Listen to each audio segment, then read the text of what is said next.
Last Friday, Tulane University students rallied in protest of the relocation of the Q Spot. It's a space dedicated to LGBTQIA+ students.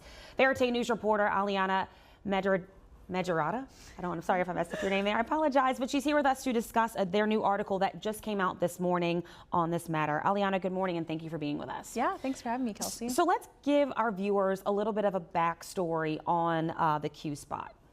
So the Q Spot is a space on campus that is for LGBTQIA+ students, and this is where the Queer Student Alliance would host their meeting.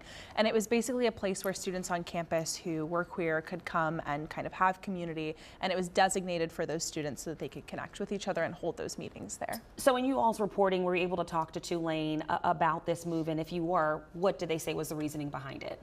Yeah, so they said it's part of an ongoing space planning process. Basically, they closed down the designated location that they had, and they allowed the Q Spot to kind of roll into the Center for Intercultural Life, which is a building that's recently undergone multi-million-dollar renovations. So they said that this would allow students to engage and connect better.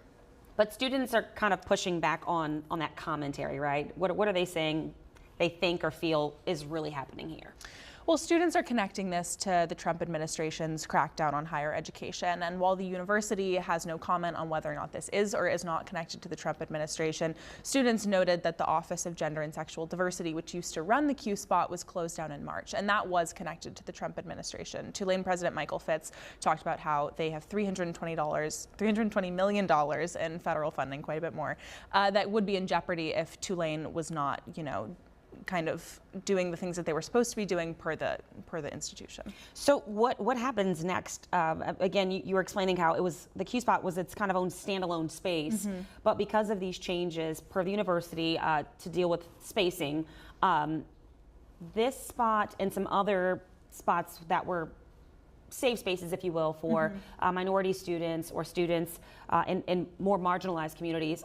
Is it now all under one space? How does the new space, how is it configured exactly? Yeah, so now it's all part of the Office of the Center for Intercultural Life, and so that office kind of combines multiple different spaces. And what the students I was talking to were saying is that they would really prefer to have their own individual designated space. So we'll see if there's any continued activism from them or any continued, communications from the university on this topic. And your article just came out this morning, so where can people read the article and kind of dig more into your all's reporting?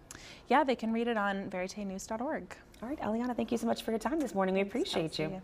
All right, well, let's get over to meteorologist Hannah. Actually, we're switching order of things because we do have some breaking traffic.